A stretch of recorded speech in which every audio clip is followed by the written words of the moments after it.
tous. Merci tout d'abord de participer à ce webinaire. Donc, je vais vous présenter l'ordre du jour, le sommaire de ce webinaire. Donc, on va dans un premier temps présenter nos deux entreprises et se présenter Nathalie, Ronan et moi-même. Ensuite, on aura quelques chiffres clés sur l'industrie textile et notamment sur son empreinte carbone. On verra ensuite la méthodologie pour réaliser un bilan carbone textile, donc dans les grandes lignes, comment faire quand on est une entreprise textile pour calculer son empreinte carbone. Ensuite, étant donné que Ecodev, on a eu l'occasion de réaliser plusieurs bilans carbone pour l'industrie textile, on va vous faire un petit retour d'expérience sur les résultats qu'on peut sortir de ces bilans carbone et on vous expliquera brièvement les limites d'un tel projet. Et enfin, on laissera la parole à Nathalie, qui a pu être accompagnée par Ecodev sur la réalisation du bilan carbone d'IKKS pour nous donner son retour d'expérience sur cet exercice. Donc, on va déjà tous les trois se présenter. Donc, je vais commencer. Pour ma part, Charlotte Bray. Je suis consultante chez Ecodev depuis maintenant 3 ans. Je suis consultante sur les sujets liés au climat et à l'énergie et je suis également consultante sur les sujets RSE. Et j'ai eu l'occasion et le plaisir de réaliser le bilan carbone d'IKKS avec Ronan et d'accompagner IKKS également sur l'élaboration de sa stratégie RSE. Je vous laisse la parole. Du coup, je vais peut-être continuer. Donc, j'ai eu la chance, en effet, de travailler aussi avec Charlotte sur le bilan carbone d'IKKS. Donc, Ronan Lassira, je suis aussi consultant énergie-climat chez Ecodev.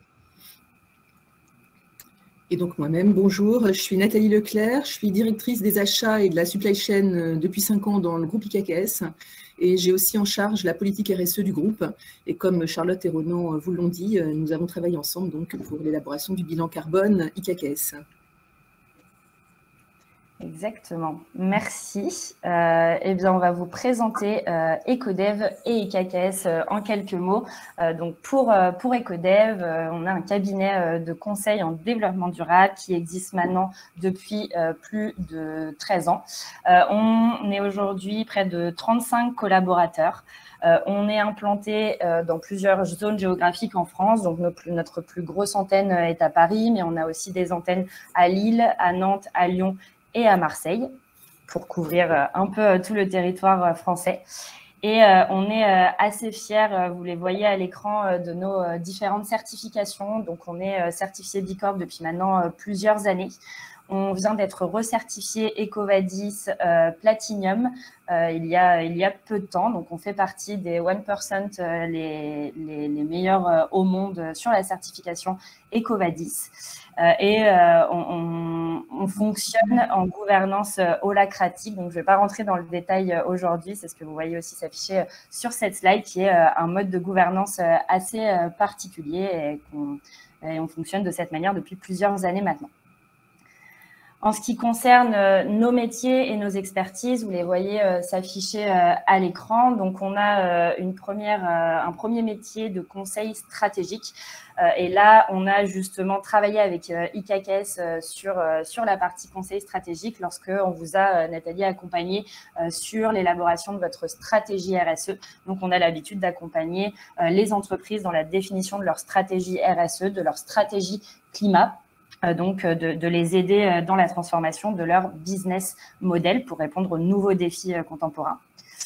On a aussi un métier plus lié à la mesure d'impact. Et donc là, on va venir essayer de comprendre, essayer de mesurer les impacts environnementaux, les impacts sociaux, sociétaux d'une entreprise pour définir ensuite derrière des plans stratégiques et surtout des feuilles de route opérationnelles qui vont permettre de pouvoir mettre en place des actions concrètes dans l'entreprise justement pour diminuer les potentiels impacts négatifs qu'elle peut avoir sur l'environnement ou sur la société, mais aussi essayer de maximiser ces impacts positifs. Et ça s'accompagne, ce métier, du déploiement opérationnel. Donc, derrière, comment on fait concrètement pour déployer cette feuille de route, pour faire évoluer notre business model, faire évoluer nos métiers. Ça, on accompagne aussi les entreprises sur ce domaine. Et on a une agence de communication en interne chez Ecodev, donc une partie communication et accompagnement à la conduite du changement.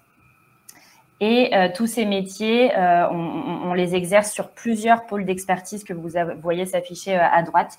Donc, le pôle expertise RSE, le pôle expertise climat-énergie. On travaille sur des sujets liés à la mobilité durable, des sujets liés à la biodiversité et enfin des sujets liés à l'économie circulaire. Et donc, aujourd'hui, on va se concentrer sur les sujets liés au climat-énergie en vous parlant du bilan carbone. Et je vais laisser la parole à Nathalie pour présenter IKKS. Donc nous sommes un groupe de mode premium. Nous sommes composés de 3 marques, IKKS, OneStep, Ecode. Nous sommes présents dans 45 pays et nous sommes distribués sur différents canaux en retail, en succursale et en mode affiliation, mais aussi en wholesale, sur eShop et dans les grands magasins. IKKS a été créé en 1987 par Gérard Le Goff. Ça a été créé en fait avec un ton impertinent et un style pour l'enfant qui voulait adopter les codes de l'adulte. Donc on a démarré par l'enfant. Et puis en 99 et 2003, sont nées les marques ou les lignes femmes et hommes. Elles ont conservé le côté rock de l'enfant, un côté impertinent et esprit libre qui est propre à la marque. Parfait, merci Nathalie.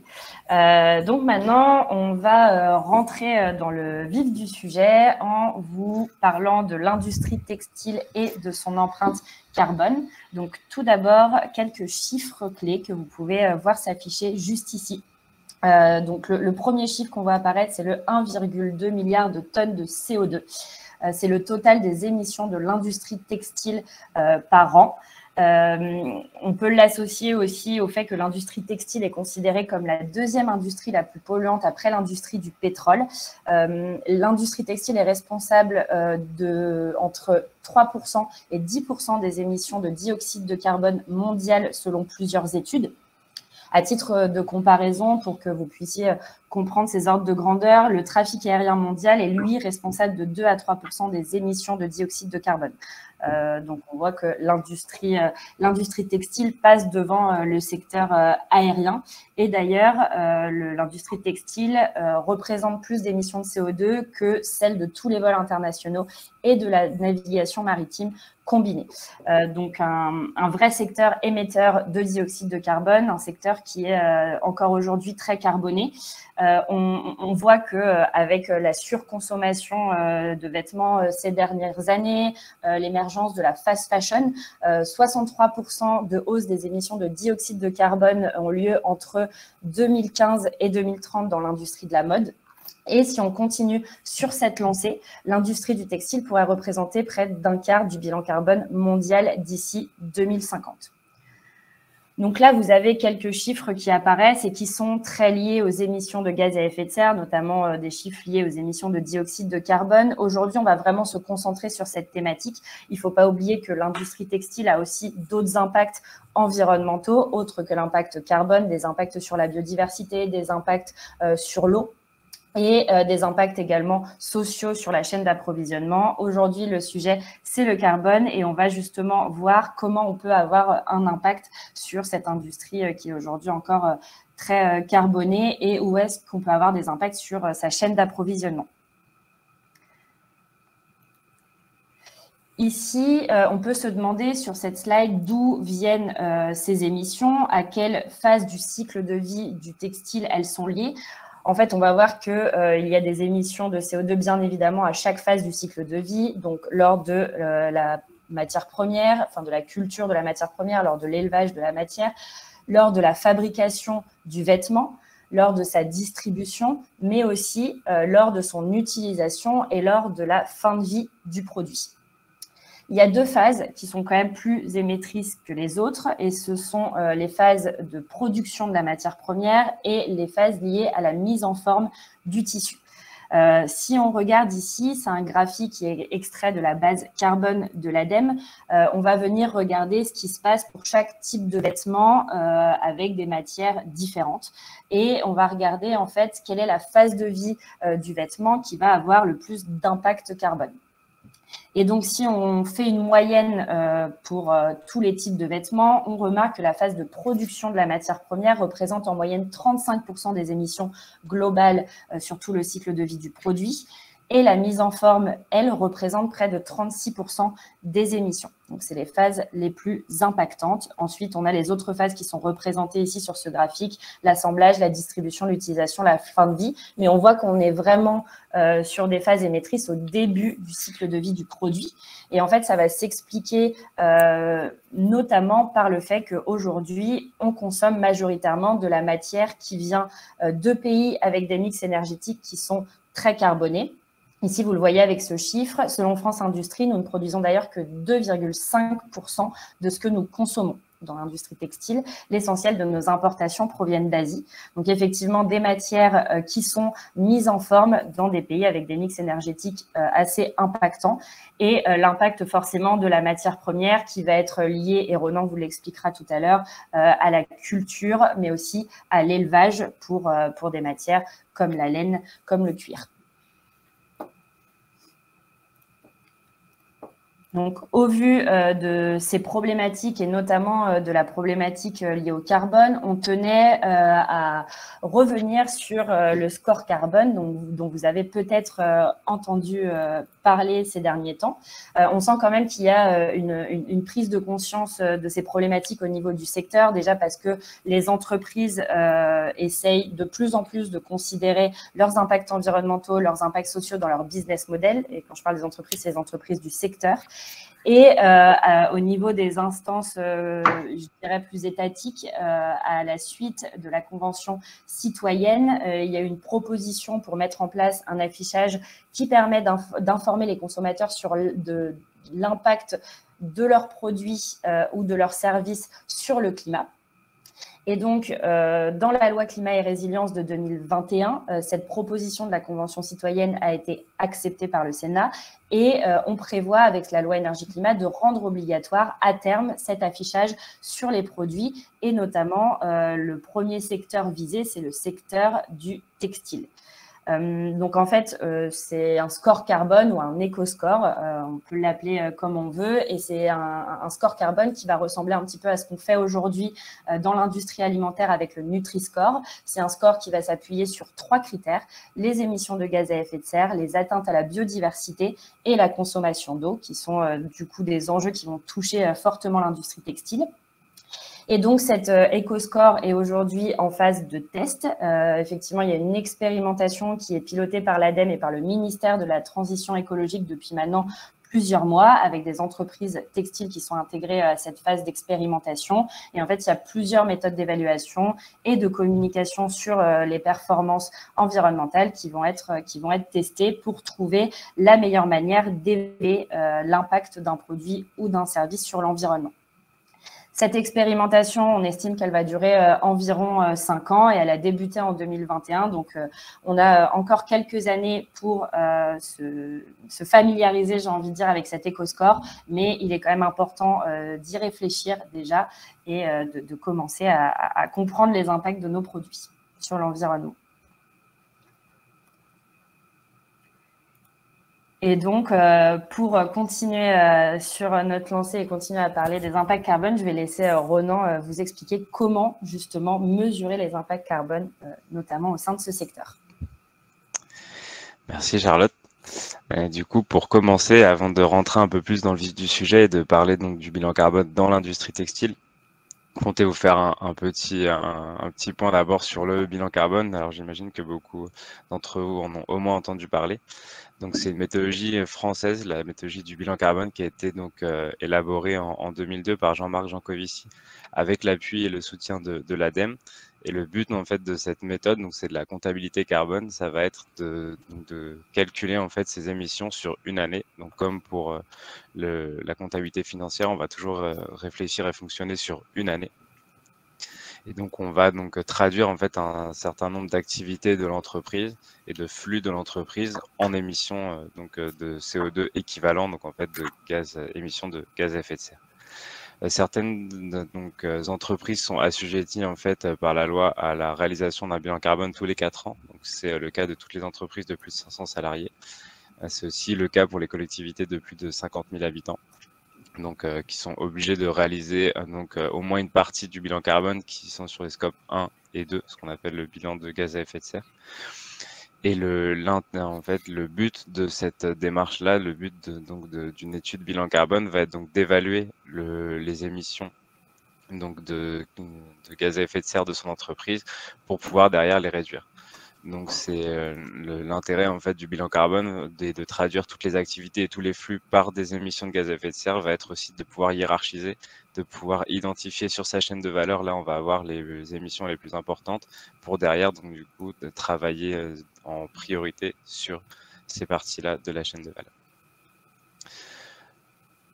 Et quand on parle du coup et qu'on applique le bilan carbone à la partie au secteur du textile, on va avoir un certain nombre de flux qui vont rentrer au sein de l'étude. Donc on va prendre, si on fait une analyse complète d'un bilan carbone complet d'une entreprise du textile, on va prendre en compte les scopes 1, 2 et 3. Donc on va prendre en compte la totalité des flux de l'entreprise, qu'ils soient opérés directement ou non par l'entreprise.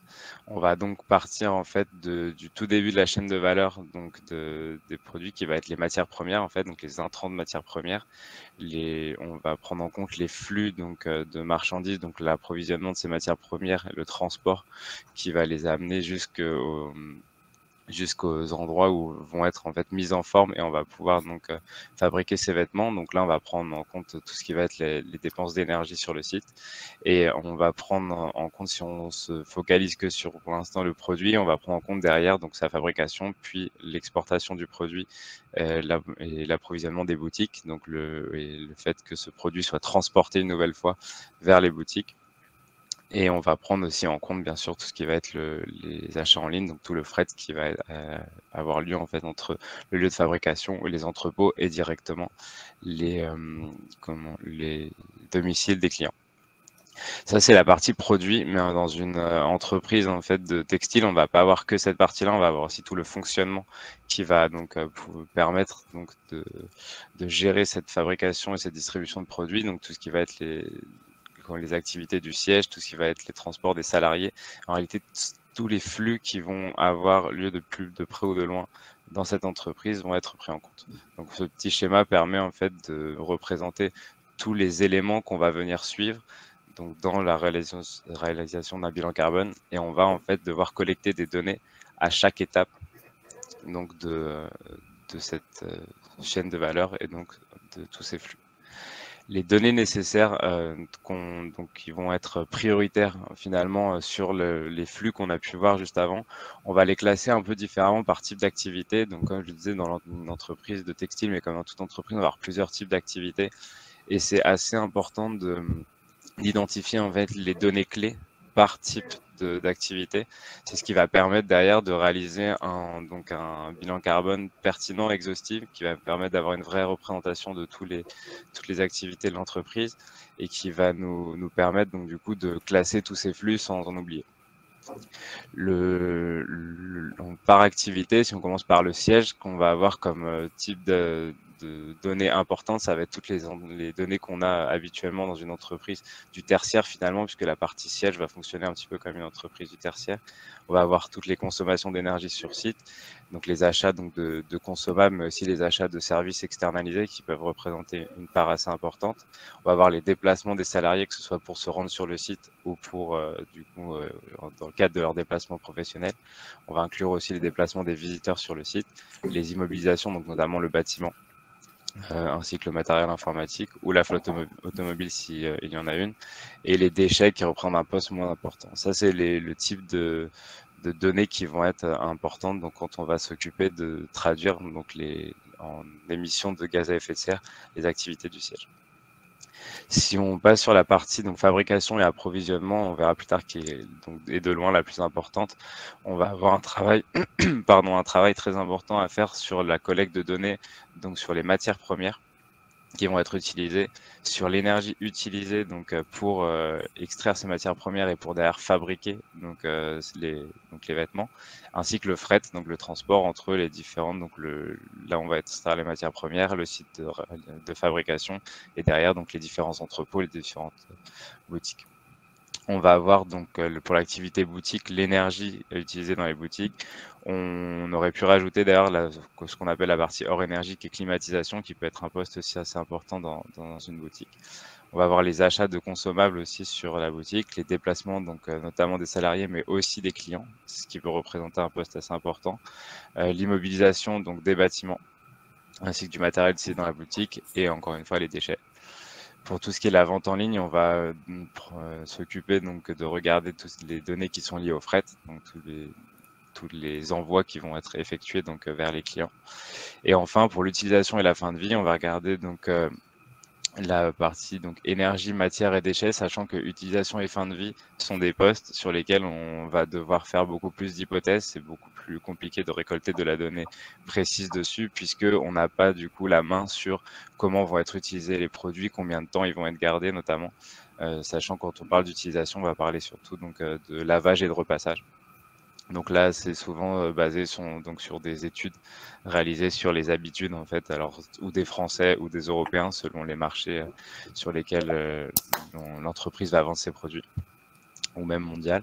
Et on va donc quand même récolter dans l'entreprise là des données sur donc les quantités de matière qui vont être vendues, les quantités de vêtements qui vont être vendus et qui vont permettre de servir de base de l'étude. Ces différentes données derrière, on va les traduire en émissions de gaz à effet de serre, et la façon dont on va le faire, c'est grâce à des facteurs d'émission. Donc les facteurs d'émission proviennent en fait d'analyses de cycle de vie qui vont être réalisées sur différents types de produits, différents types de matières, et il y a des bases de données qui permettent donc de répertorier ces différents facteurs d'émission. Et on va donc, pour l'industrie du textile notamment, se servir énormément de la base de données Kering. Donc Kering qui a fait un travail très important d'analyse de ce cycle de vie sur les matières principales utilisées dans le textile, selon d'ailleurs leur endroit d'extraction ou de fabrication, et qui a rendu les données publiques. Donc la base Kering est une base de données qui est en open source et qui est donc accessible à tout le monde, et qui permet d'avoir énormément de facteurs d'émission précis sur les matières, et donc des facteurs d'émission qu'on ne retrouve pas forcément dans toutes les autres bases de données. Donc elle est plutôt plus riche au niveau du nombre de matières qui vont être représentées.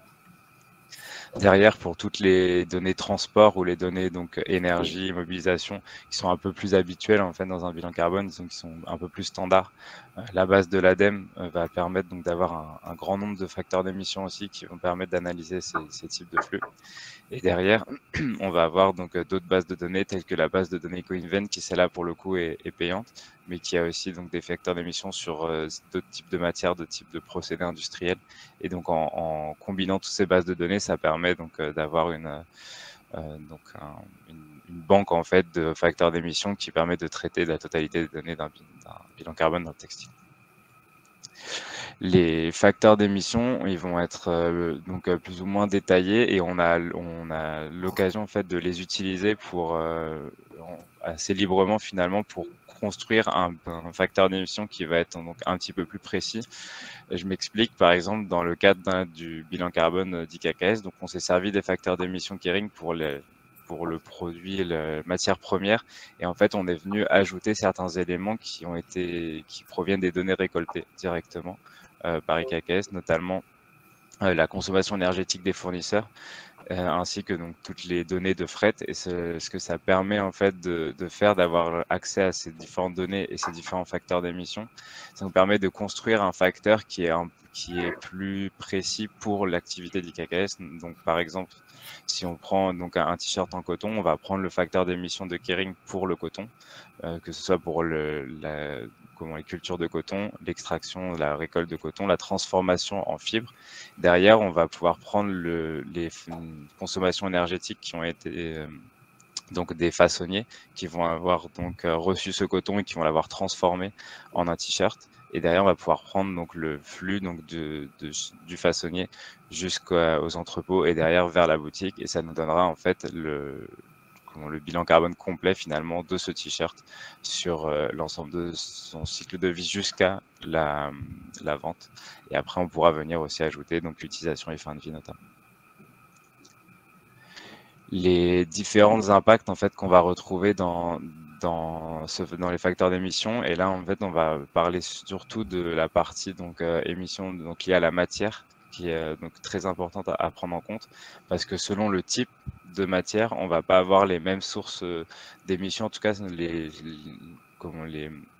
la part des émissions va être un peu différente. On va avoir, on peut classer les matières en 3 types de matières. On va avoir les matières donc végétales, les matières synthétiques et les matières animales.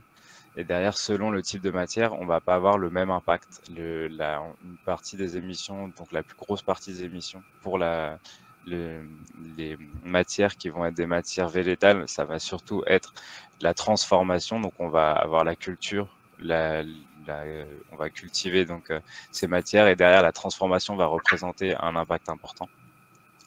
Pour les matières synthétiques, on va avoir donc la partie l'utilisation d'énergie pour créer et transformer ces matières. Et pour les matières animales, on va avoir l'élevage en fait des animaux qui vont avoir le plus gros impact. Donc on peut comprendre en analysant en fait ces différentes matières que selon le choix de matière qu'on va faire va avoir une importance. Et selon le choix de matière qu'on va choisir, on va aussi avoir un effet de levier un petit peu différent, notamment si on prend une matière synthétique, sachant que la transformation, c'est-à-dire la consommation d'énergie pour la transformer, est le poste le plus important. Ça va être beaucoup plus intéressant au niveau carbone en tout cas, d'acheter une matière synthétique qui provient d'un pays avec une énergie peu carbonée, puisqu'on va réussir à réduire cette partie-là. Si on prend par exemple la matière animale, là ça va être l'élevage. Donc en fait la matière animale, même si on va se fournir dans un pays qui a une électricité ou une énergie moins carbonée, l'impact va être beaucoup plus faible. Et là en fait le plus intéressant va être de trouver donc des matières végétales qui vont permettre d'avoir le même rendu ou plus ou moins, et surtout d'éviter en fait l'utilisation même de ces matières animales, puisqu'elles vont avoir un impact du coup direct. Ou alors des matières récupérées, donc recyclées, par exemple. Ça peut être un bon effet de levier. Et pourquoi en fait je vous parle donc des matières, c'est parce que si on regarde en fait, on a donc du coup compilé un petit peu les résultats donc des différents bilans carbone qu'on a pu effectuer. Donc on a effectué celui d'IKKS, mais aussi d'autres entreprises de textile, et on a pu en fait rassembler un petit peu les résultats, les consolider pour mieux comprendre d'où venaient les émissions sur la chaîne de valeur donc d'une entreprise de textile. Et la partie matière et production représente autour de 75% en moyenne, sachant qu'on est plus dans une fourchette, hein. Par exemple, IKKS était un peu plus bas. On est entre à peu près un peu plus de 60 et 80% en moyenne sur les différents bilans carbone qu'on a pu réaliser, sachant que derrière, on va avoir donc un poste de utilisation et fin de vie qui va représenter à peu près 5% des émissions, 10% pour le fret, et le reste, en fait, les 10% restants vont provenir donc notamment de toutes les activités du siège, les déplacements des collaborateurs. C'est très important en fait d'avoir ces ordres de grandeur en tête, puisque au moment de devoir agir en fait sur son bilan carbone, clairement on se rend compte que le fait d'agir sur les matières et la production va avoir un impact beaucoup plus important, notamment que revoir la politique de déplacement. Ça ne veut pas dire qu'il ne faut pas le faire, mais on peut mieux comprendre en fait à quelle partie s'attaquer en premier. Et donc clairement la partie matière et production est tout à fait clé dans les plans d'action que vont devoir réaliser les entreprises du textile. Donc je vais terminer là-dessus et je vais rendre la parole à Charlotte qui va vous expliquer un petit peu, parler des limites aussi qu'on a pu rencontrer. Ça pourra aussi vous aider notamment dans la réalisation de vos bilans carbone. Effectivement, alors je vois juste quelques questions s'afficher, et vu que le temps nous le permet, je réponds dès maintenant. Donc, avez-vous le pourcentage des entreprises du textile qui ont déjà réalisé un bilan carbone? Malheureusement, nous, on n'a pas ce chiffre en tête. On pourrait essayer de regarder. Je ne pense pas que c'est une donnée qui est recensée. Par contre, en réalisant plusieurs benchmarks pour des entreprises qui évoluent dans ce secteur d'activité, on se rend compte que toutes les grosses entreprises textiles déjà sont assujetties pour les entreprises de plus de 500 salariés à la réalisation de leur bilan des émissions de gaz à effet de serre. Et même les entreprises qui ne sont pas assujetties ont tendance à réaliser un bilan carbone de manière volontaire. Donc, quand on réalise des benchmarks, on se rend compte qu'elles l'ont pratiquement toutes fait. Donc, c'est quelque chose qui est de plus en plus commun, mais je n'ai pas le pourcentage en tête. Je ne sais pas si vous, Nathalie ou Renan, vous l'avez. Non, moi, je ne l'ai pas, mais en fait, on voit effectivement que ça devient de plus en plus d'entreprises le font et qu'aujourd'hui, en tout cas, nous, chez nos concurrents, quasiment tout le monde a fait son bilan carbone ou est en train de le faire, en fait. Exactement. Et pour la deuxième question de Yves tout à l'heure, effectivement, l'unité, c'était en kilos de CO2 par kilo de matière. Ici, sur ce graphique, effectivement. Ça, on le rajoutera quand on vous enverra le PPT. Et donc, pour revenir sur les limites liées à l'exercice du bilan carbone pour une entreprise qui évolue dans l'industrie textile, Nathalie vous en parlera un petit peu mieux que nous, je pense, parce qu'elle l'a vraiment vécu de près.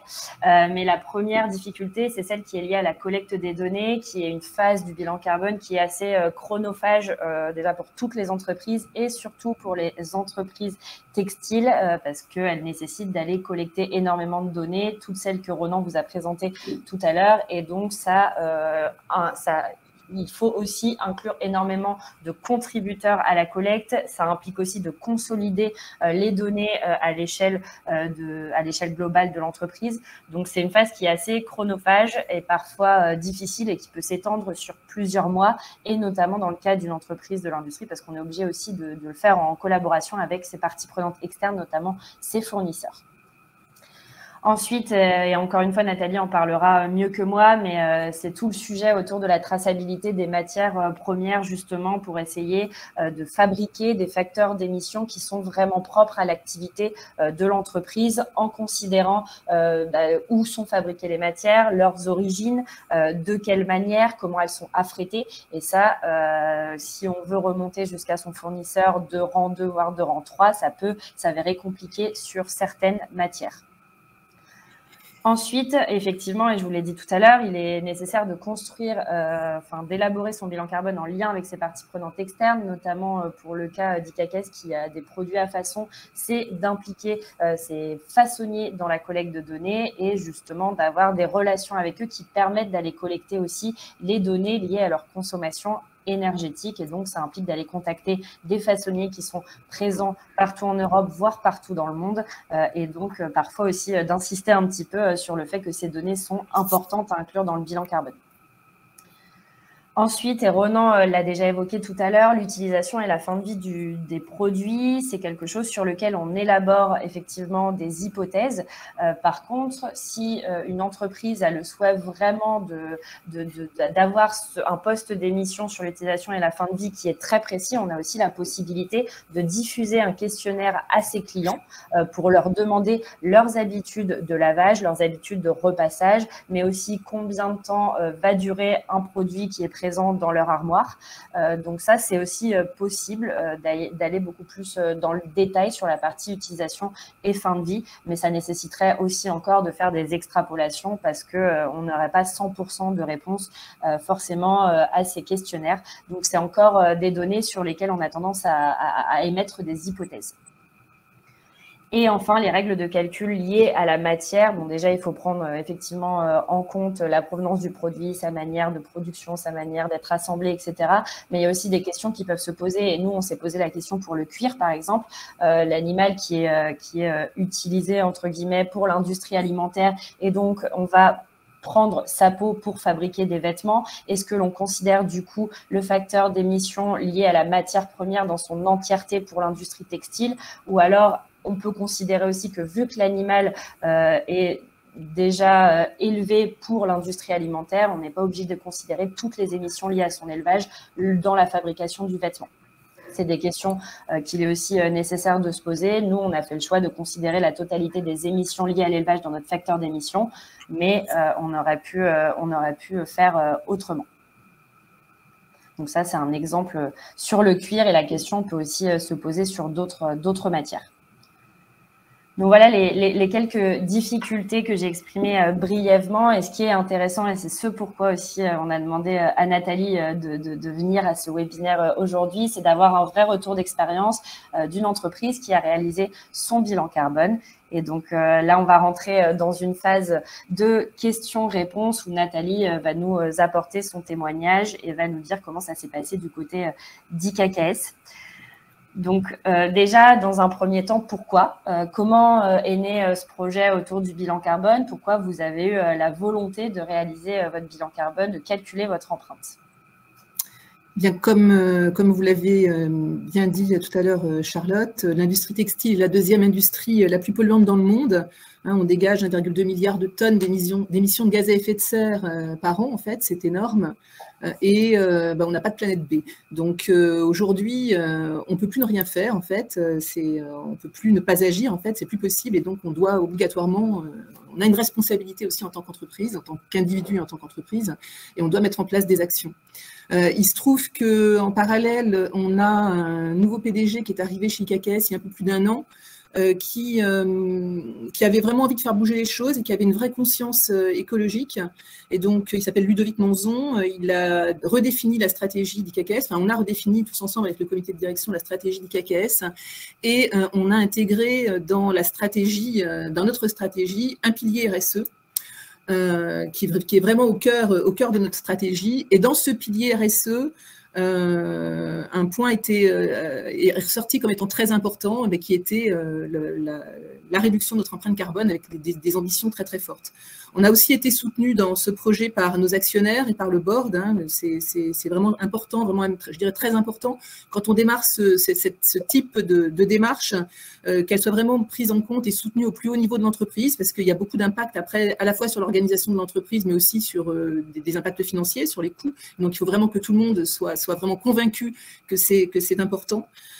Et donc ensuite, quand on a voulu démarrer ce projet et qu'on a commencé à écrire notre stratégie RSE, on s'est dit qu'il fallait qu'on ait un état des lieux, qu'il fallait qu'on ait un premier bilan. Et donc, il est apparu comme tout à fait logique, en fait, de démarrer par un bilan carbone pour savoir où on en était, pouvoir ensuite mettre en place des plans d'action et puis mesurer notre niveau d'avancement, la façon dont on avançait, pour s'assurer qu'on atteignait bien nos objectifs, sachant qu'on s'est fixé des objectifs alors, qui au départ étaient encore plus ambitieux que cela. Là, quand on a démarré le projet ensemble, d'ailleurs, vous nous aviez un peu challengé sur le sujet, on s'était mis un objectif de réduction d'empreinte carbone de 50% d'ici 2025. Et puis, en avançant dans le projet, on a réduit un petit peu, on s'est mis un objectif à 30%, qui est quand même encore un objectif qui me semble encore très ambitieux. Exactement, et je rajoute ce qui a été effectivement intéressant avec IKKS, c'est qu'on a pu en parallèle mener 2 projets, donc celui de la stratégie RSE et celui du bilan carbone. Donc les 2 sujets étaient vraiment complémentaires et on a pu utiliser ce bilan carbone pour élaborer la stratégie RSE, pour avoir des informations fiables sur le sujet et justement élaborer cet objectif. Très bien, merci. Et justement, lorsqu'on on a réalisé ce projet ensemble, quelles difficultés vous avez pu rencontrer lors de la collecte, lors du traitement des données, lorsque vous avez reçu les informations? Alors, comme vous l'avez dit tout à l'heure, la première difficulté qu'on a rencontrée, c'est la collecte des données. C'est vrai que c'est un travail énorme, en fait, qui a mobilisé beaucoup de personnes dans l'entreprise. Hein. On avait créé un groupe de travail avec des représentants de tous les métiers. En fait, on gère notre projet RSE en comité, avec une sorte de comité où sont représentés tous les métiers de l'entreprise. Et donc, ça a vraiment impliqué tous les métiers de l'entreprise, depuis les travaux, les magasins, la finance, l'informatique, et puis bien sûr une grosse implication des équipes produits, des équipes achats pour récupérer toutes les informations qui concernent le produit, puisque bon, on voit bien que c'est la plus grosse partie de nos émissions de gaz à effet de serre. C'est pas toujours facile d'avoir les informations. On n'a pas toujours les informations dans notre système d'information, par exemple. Par exemple, nous, on n'avait pas les critères RSE liés aux matières, donc on ne savait pas identifier dans notre système d'information si le coton qu'on utilisait était du coton bio ou pas du coton bio. On le savait comme ça, mais on n'avait pas l'information. C'est aussi très difficile d'avoir des données sur la traçabilité. De la même façon, sur la traçabilité, on sait aujourd'hui qu'on achète une grosse partie de notre laine en Italie, qu'elle est tissée en Italie. On sait que, donc ça c'est une donnée qu'on a. On sait, parce qu'on discute avec nos fournisseurs et qu'on a des relations depuis longtemps et qu'on les connaît bien, que les moutons viennent en partie de Nouvelle-Zélande. Par contre, c'est des informations pareilles qui ne sont pas dans les systèmes d'information. Et donc, sur toute cette partie de traçabilité, on sait qu'on a encore des gros progrès à faire pour avoir une vraie visibilité de nos matières et de nos fournisseurs de rang 2 et de rang 3. Ça prend beaucoup de temps à être recueilli. Et donc, sur certains sujets, on a dû faire des approximations. Et on sait que ces informations-là, on va les affiner au fil du temps, en fait. Hein. On va s'équiper, on va s'organiser et qu'on aura une fiabilité des informations qui va s'améliorer. On sait qu'aujourd'hui, ce n'est pas encore complètement fiable. Le deuxième point, la deuxième difficulté, je dirais, c'est les impacts financiers. Parce que même si certaines actions, en fait, ont un impact plutôt positif sur le compte d'exploitation, comme je dirais la réduction du poids du transport aérien, par exemple, ou même le développement de la flexibilité, il y a quand même un coût à mettre en place une politique RSE. Aujourd'hui, les matières RSE, elles sont plus chères que les matières traditionnelles. Le coton bio, on peut dire, c'est environ 30% plus cher que du coton traditionnel. Donc, ça a obligatoirement un impact. Si on veut mettre aussi en place des outils de traçabilité, ben, ça va aussi avoir un coût, hein, des équipes projets à monter, des investissements. Et on ne peut pas faire payer tout ça par le consommateur, en fait. Aujourd'hui, en tout cas, ce n'est pas notre stratégie. On pense que le consommateur, il n'est pas obligatoirement prêt à payer plus cher un produit parce qu'il est compliant ou RSE. Donc, ça va avoir obligatoirement un impact sur nos coûts. Et donc, c'est aussi une des raisons pour lesquelles il est vraiment important qu'on soit soutenu vraiment au plus haut niveau de l'entreprise pour mener ce projet-là. Et puis, je dirais en troisième impact, ce que nous avons eu, c'est les impacts de la pandémie et du Covid-19, puisque nous avons lancé notre bilan carbone en pleine pandémie, en fait. On s'est pris pendant toute cette période de plein fouet toute la hausse des coûts des matières premières et les pénuries de matières premières, en particulier sur le coton biologique, mais aussi sur le polyester recyclé. On voit qu'aujourd'hui, il y a une prise de conscience qui est forte de tous les acteurs, de toutes les personnes dans notre métier. Et donc, la demande a fortement augmenté. Et sur toutes ces matières-là. Et aujourd'hui, il n'y a plus assez d'offres, et ce qui génère aussi des difficultés d'approvisionnement et des allongements des délais aussi pour nos approvisionnements. Et donc, ce contexte de pénurie et d'inflation, ça nous a aussi parfois amené à revoir un petit peu à la baisse nos objectifs ou à changer quelques objectifs parce que c'est très, très compliqué aujourd'hui d'obtenir dans des délais satisfaisants certaines matières RSE, en particulier le coton biologique. Voilà, je dirais rapidement les principales difficultés que nous avons rencontrées pendant la période, pendant ce projet, hein, et puis qu'on continue à rencontrer aujourd'hui. Puis pour aussi appuyer ce que vous dites sur les impacts de la pandémie, ça a aussi impacté la réalisation du bilan carbone.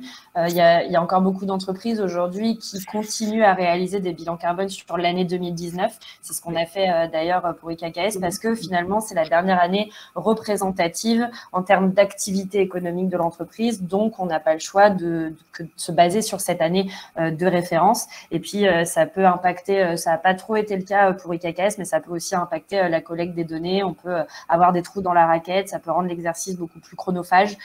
Donc, ça a aussi ces impacts-là sur l'exercice même du bilan carbone. Tout à fait. Et donc, du coup, après toute cette phase de collecte, nous, on a pu traiter les données et on a pu les présenter à l'entreprise, aux collaborateurs, à la direction. Comment ça avait été accueilli à l'époque? Comment vous aviez appréhendé les résultats? Je dirais Ah, c'est pas... Ouais, Ah, on est revenu au début. Ouais, je vais... C'est pas grave. Je dirais beaucoup de surprises quand même, puisque les chiffres en eux-mêmes sont quand même paraissent énormes, en particulier pour quand on n'est pas sensibilisé au sujet, quand on n'est pas sensibilisé au problème. Nous, le résultat de notre bilan carbone était qu'on a généré 75 000 tonnes de CO2 sur une année en 2019, puisque comme Charlotte l'a dit, on s'est basé sur l'année 2019. Ça représente 10 000 fois le tour du monde en aérien, donc ce qui est énorme. Et donc la valeur de ces chiffres, en fait, a surpris, en fait, et a généré aussi des interrogations. On a été aussi surpris par certains indicateurs, ce qu'expliquait Ronan tout à l'heure, quand on voit que la laine, par exemple, a un impact sur l'environnement qui est plus fort aujourd'hui que du polyester, ça peut paraître un peu contre-intuitif, donc il faut bien expliquer, parce que nous, on essaie de se dire, on va faire des produits de qualité avec des matières naturelles, avec des matières nobles, et donc on va développer plutôt la laine, du cachemire, des matières comme ça, et en fait, ce sont des matières qui ont des très forts impacts sur l'environnement, et donc ça surprend, et ça peut nous amener à remettre aussi en cause un certain nombre de stratégies sur nos choix de matière. Le poids de la fabrication, de la fabrication des matières et de la fabrication des produits dans la globalité du bilan carbone, ça a été aussi une surprise, que 75%, entre 70 et 75% soit généré par la fabrication des matières et la fabrication des produits. C'est un peu surpris, on s'attendait à un impact un peu plus fort du transport, en particulier du transport aérien sur notre activité carbone. Mais bon, voilà, malgré tout ça, globalement, en tout cas, ce qu'on peut dire, c'est que les collaborateurs, ils ont été très impliqués, ils posent beaucoup de questions, ils sont très intéressés par le sujet. On sent que c'est aussi un sujet qui les touche à titre personnel. Ils adhèrent à la démarche, ils sont même plutôt fiers que l'entreprise aussi entame ce type de démarche et de participer à cet engagement de l'entreprise. Et que globalement, ça a été un projet plutôt fédérateur, même je dirais très fédérateur pour les équipes en interne. Exactement, et pour compléter en plus, pour l'avoir vu, parce qu'on vous a accompagné, on a aussi organisé pas mal d'ateliers de co-construction, que ce soit sur la partie carbone, mais aussi sur les autres sujets liés à l'activité d'IKKS. Et justement, on a vu que c'était des sujets qui intéressaient beaucoup et sur lesquels les collaborateurs étaient quand même très enthousiastes et avaient envie d'agir. Il y a une vraie envie de progresser. Ouais. Donc, fédérateur, je pense qu'effectivement, c'est le mot à utiliser. Et du coup, pour finir, la finalité de ce projet bilan carbone, c'est de mettre en place un plan d'action. Donc, Nathalie, est-ce que vous pouvez nous présenter ce qui a été décidé à l'issue de ce bilan carbone du côté d'IKKS? Oui, bien sûr. Donc, comme vous l'avez dit, Charlotte, nous, on a intégré ce projet-là dans un projet RSE global. Donc, on a donc défini notre stratégie RSE. Dans cette stratégie, on a identifié 4 piliers. Un pilier qu'on a appelé planète, donc qui est d'avoir une mode qui soit plus responsable pour la planète, plus vertueuse pour la planète. Un pilier produit qui touche plus la qualité, le fait d'avoir une mode qui soit plus durable et des modes de fonctionnement qui soient aussi plus durables et plus responsables. Et puis un pilier éthique, qui est absolument indispensable dans les stratégies RSE, avec le respect des travailleurs sur toute la chaîne, une collaboration qui soit plus durable et plus responsable avec nos fournisseurs, et puis développer des partenariats sur le long terme et supporter et assister nos fournisseurs sur un certain nombre de sujets. Et puis, bien sûr, le 4e pilier, qui est un pilier plus RH, sur l'engagement et le bien-être au travail. Donc, en fait, on a défini ces 4 piliers. Sur ces 4 piliers, il y en a vraiment 2 qui ont un impact fort sur l'environnement et qui sont plus liés, qui auront plus pour effet de limiter notre empreinte carbone, puisque c'était vraiment quand même quelque chose de vraiment très important dans notre stratégie, comme je l'ai dit tout à l'heure. Ce sont le pilier planète et le pilier produit. Donc je vais vous expliquer un petit peu plus en détail ces 2 piliers sans trop rentrer dans le détail quand même. Donc, comme je vous l'ai dit tout à l'heure, sur notre objectif, nous, c'est de réduire de 30% notre empreinte carbone d'ici 2025. Donc, pour ça, on s'est fixé plusieurs objectifs, plusieurs sous-objectifs dans notre plan d'action. Je vous mets en premier le transport, donc réduire le transport aérien et développer les transports propres. Aujourd'hui, notre objectif, c'est de limiter le transport aérien sur notre partie Asie à 15% de nos volumes transportés, et de le limiter vraiment aux urgences et à la flexibilité, aux réassorts urgents, aux actes urgentes, et donc de mettre en place davantage de trains entre la Chine et l'Europe, et la France, et davantage de transports propres sur, en particulier, le dernier kilomètre, avec du transport électrique dans les magasins. Voilà. Donc ça c'est un de nos premiers piliers, le transport, qui est un point important. Le deuxième point, qui est vraiment le point majeur, comme l'expliquait Charlotte, Charlotte tout à l'heure, parce que c'est vraiment ça qui a un impact sur l'environnement, c'est travailler sur nos matières et obtenir davantage de matières RSE pour arriver à atteindre 70% de matières RSE en 2025.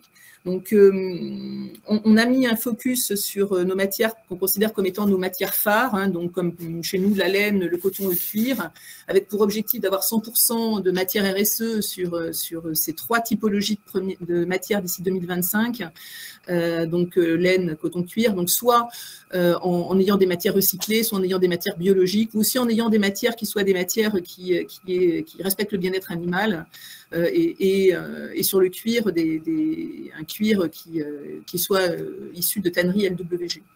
On s'est aussi fixé comme objectif des objectifs sur toutes les typologies de matières, hein, sur la viscose, sur le polyester recyclé. On a défini ce qu'était une matière RSE pour IKKS, et on s'est fixé, par exemple, 70% de polyester recyclé ou 80% de viscose éco-véro. Voilà. Donc ça, c'est vraiment le sujet le plus important sur lequel nous travaillons aujourd'hui et sur lequel nous avons mis beaucoup de moyens.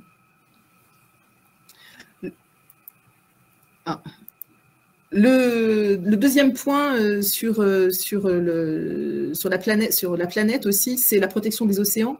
La protection des océans, c'est quelque chose qui est cher à IKKS. On a signé un partenariat avec The Sea Cleaners il y a à peu près 1 an, un partenariat pour 5 ans. On a aussi adhéré au Fashion Pact qui met aussi ce point-là comme étant un point important de sa stratégie. Donc on a des groupes de travail sur la réduction des plastiques inutiles, mais la réduction des plastiques au global. On s'est mis pour objectif de réduire de 30% d'ici 2025 nos emballages plastiques. On devrait atteindre 20% en 2022. On avance assez vite sur le sujet en supprimant tous les polybags et les emballages qui ne sont pas obligatoirement aujourd'hui indispensables, et on vise à les remplacer par d'autres types d'emballages. Donc pour cela, on travaille beaucoup en groupe de travail avec d'autres retailers, parce qu'on n'y arrivera pas tout seul en fait, hein. C'est vraiment un sujet qui doit être pris dans son ensemble et qui doit être pris par toute la chaîne, hein, et par tous les acteurs de la chaîne. Et donc on travaille avec Fashion Green Hub sur le sujet, mais on va aussi joindre les groupes de travail du Fashion Pact pour continuer à avancer sur ce point-là.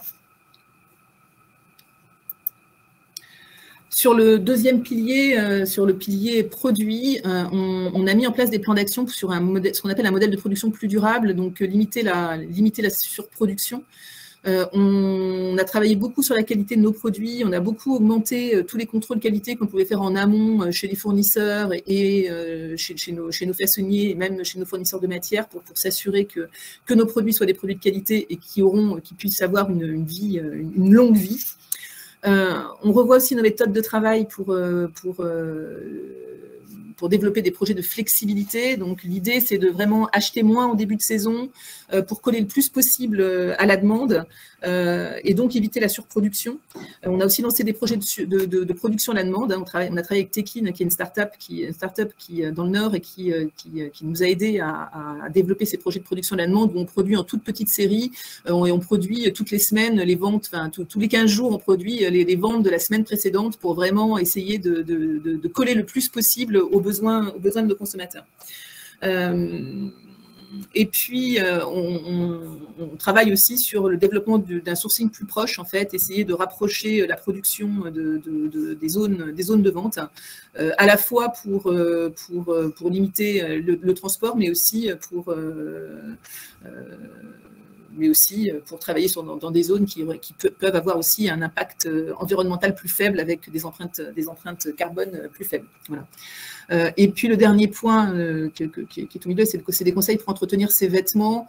On va aussi accompagner nos clientes pour leur donner des conseils et accompagner aussi nos équipes de vente pour qu'elles puissent expliquer aux clientes sur comment on doit entretenir ses vêtements. On peut les laver un peu moins, les laver avec des lessives qui ont un impact écologique plus faible. Voilà, il y a aussi tout un accompagnement à faire sur ces sujets-là. Le deuxième point sur la partie produit, c'est tout ce qui concerne l'upcycling. On en est nous vraiment au début de ce process-là.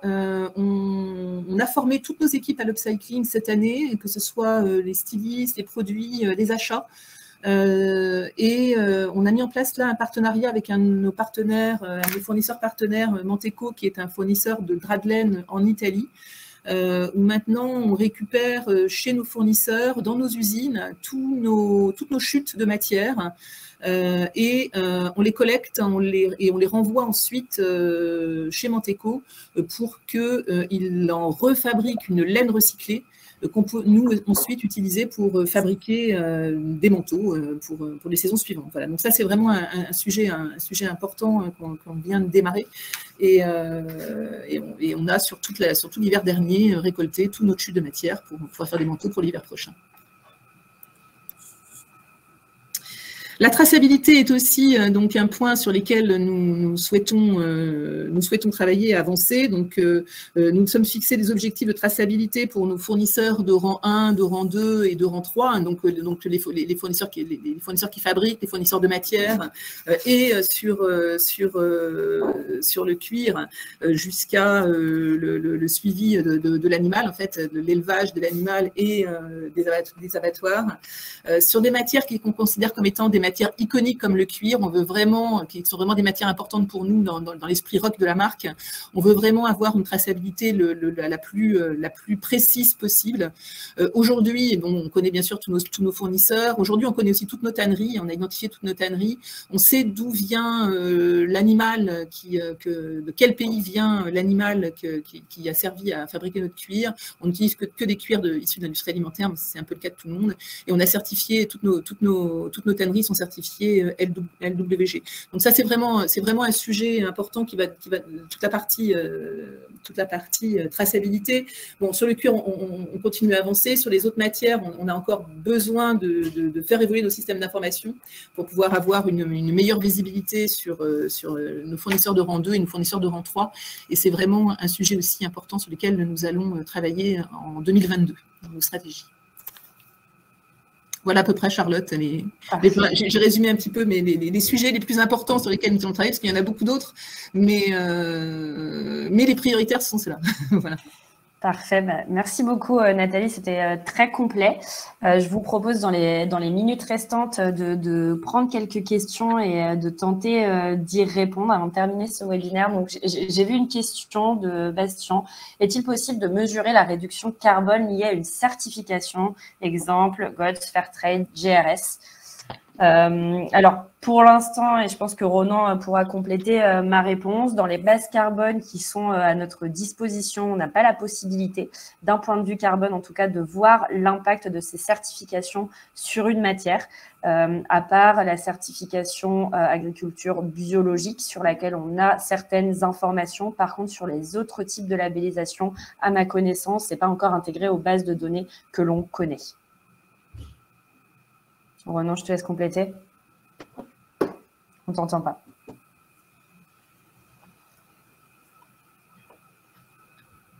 Ah, j'ai l'impression qu'on a perdu Ronan. On ne l'entend pas. Non. Non, toujours pas. Bon, je te laisse régler. En attendant, je vais prendre une autre question plus à destination de Nathalie. Paul Mados qui nous dit « Merci pour votre intervention. Toujours très précieux d'avoir un retour des entreprises. Je ne suis pas sûre en revanche de comprendre le terme matière RSE comme indicateur de performance. Que vous pouvez le définir ?» Alors, donc, on a effectivement défini ce qu'on considérait comme étant des matières RSE pour IKKS, parce que bon, voilà. Et donc, nous, on a mis dans les matières RSE toutes les matières qui sont des matières biologiques, hein, donc en coton bio. On y a intégré aussi toutes les matières recyclées, la laine recyclée, le coton recyclé. On considère comme une matière RSE les jeans, les denims qui waterless, alors avec aussi des définitions qu'on a précisées, parce qu'il y a beaucoup de critères qui existent et tout n'est pas vraiment complètement RSE. Donc on fait valider tous les critères, mais en tout cas, c'est les jeans qui utilisent peu d'eau, qui peuvent utiliser de l'ozone ou du laser. On a intégré aussi des critères sur le bien-être animal dans nos matières RSE. Voilà, j'en oublie peut-être un petit peu, mais enfin en tout cas on a tout un certain nombre de critères qui ont été définis en interne et qu'on a revalidé aussi avec Ecodev. pour essayer d'être le plus précis possible et d'essayer de n'intégrer dans nos matières RSE que des matières qui ont vraiment un impact soit sur le bien-être animal, soit sur l'impact carbone le plus, le plus valide et le moins contestable possible, en fait. Voilà. Je ne sais pas si ma réponse est suffisamment claire. Je pense que c'est clair et je vois des pouces s'afficher à l'écran, donc ça a l'air d'être clair. Ronan, je ne sais pas si tu as réussi à récupérer mon micro et si tu veux compléter la réponse de tout à l'heure. Est-ce que vous m'entendez? Oui, parfait. Magnifique. Du coup, pour compléter la réponse de tout à l'heure, en effet, il n'y a pas de facteur d'émission lié à des certifications. Donc, c'est des études un peu plus précises, directes qu'il va falloir faire dans ces cas-là. Du coup, ça serait réaliser des analyses de cycle de vie sur ces produits-là. Derrière, ce qui peut être fait, par contre, grâce à ces labels-là, c'est peut-être d'avoir une meilleure traçabilité des produits. Et le fait d'avoir une meilleure traçabilité, ce que ça permet de faire, c'est d'identifier, comme je vous ai dit, par exemple, les facteurs d'émission Kering sont liés au pays d'approvisionnement. Et donc, le fait d'avoir une meilleure traçabilité permet d'être un peu plus précis au niveau de la comptabilité carbone. Et vous allez pouvoir potentiellement calculer du coup le gain d'émission en allant chercher une donnée plus précise. Par contre, pas directement avec un facteur d'émission existant. On a essayé de répondre pendant le webinaire aux autres questions. J'espère qu'on a pu y répondre. Et Thomas, je te laisse reprendre la fin. Bon, merci à tous pour votre présence. Merci Nathalie pour votre participation. Merci Ronan, merci Charlotte. Donc voilà, n'hésitez pas à nous contacter si jamais vous avez des questions complémentaires ou des questions qu'on n'aurait pas pu traiter pendant le temps de ce webinaire. Nous, on vous laisse pour aujourd'hui et je vous invite à nous retrouver le 7 avril prochain. On organise un webinaire toujours dédié à l'industrie textile, mais autour de l'économie circulaire. On vous transmettra une invitation dédiée sur ce sujet. Voilà, je vous remercie une nouvelle fois, Nathalie, Ronan et Charlotte, et merci à tous les participants d'avoir été présents ce matin. Merci aussi à vous. Merci beaucoup, Nathalie. Merci Thomas, merci Ronan. Merci. Merci à tous.